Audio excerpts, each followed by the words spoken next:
आगाज न्यूज राजस्थान। चलिए रुक करते हैं समाचारों की ओर।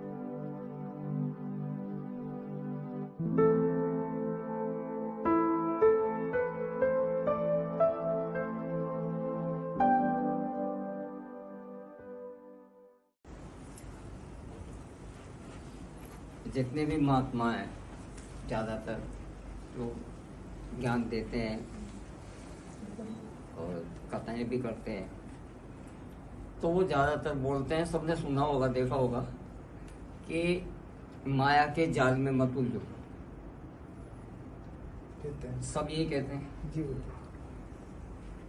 तो जाल जाल की बात करते हैं कि माया के जाल में मत उलझो।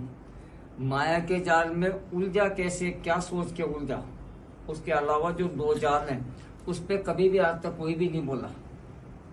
उसमें से एक जाल है रिश्तों का जाल, एक जाल है किस्तों का जाल।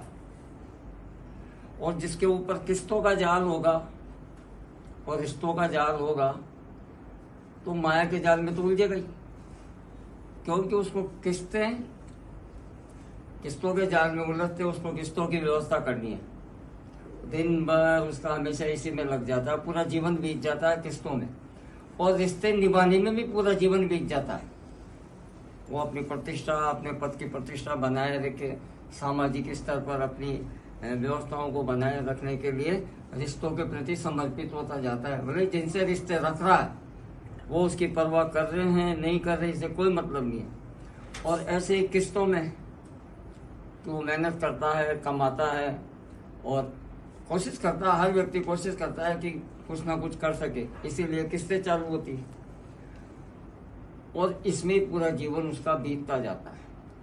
और जो लोग ज़्यादातर ये बात करते हैं कि माया के चक्कर में मत उलझो, मैंने जितना भी देखा, जो सदियां बीत गई उस समय के महात्माओं में आज के युग के महात्माओं में एक बहुत बड़ा फर्क है। वो फर्क ये है, उस समय वास्तव में संत महात्मा माया के जाल में, माया से मतलब ही नहीं था। सही कह रहे हैं। आज जितने भी लोग ज्यादातर बात कर रहे हैं वो खुद माया के जाल में उलझे हुए हैं, किसी न किसी रूप में, किसी न किसी बहाने से, और फिर बात करते हैं सेवा की। तो रिश्तों के माया जाल और किस्तों के माया जाल दोनों से बाहर रहे तब वैराग्यता उत्पन्न होती है। यानी जिन्होंने भी संपन्नता हासिल करी वो वैराग्य की भावना उनमें से इसलिए पैदा हुई कि उन्होंने सुख सुविधा संपन्न होकर सारे सुखों की प्राप्ति कर ली। फिर उनको ये लगा कि अब इससे आगे क्या, जब व्यक्ति के जीवन में वैराग्यता उत्पन्न होती है और इसीलिए वो वैरागी बन जाता है।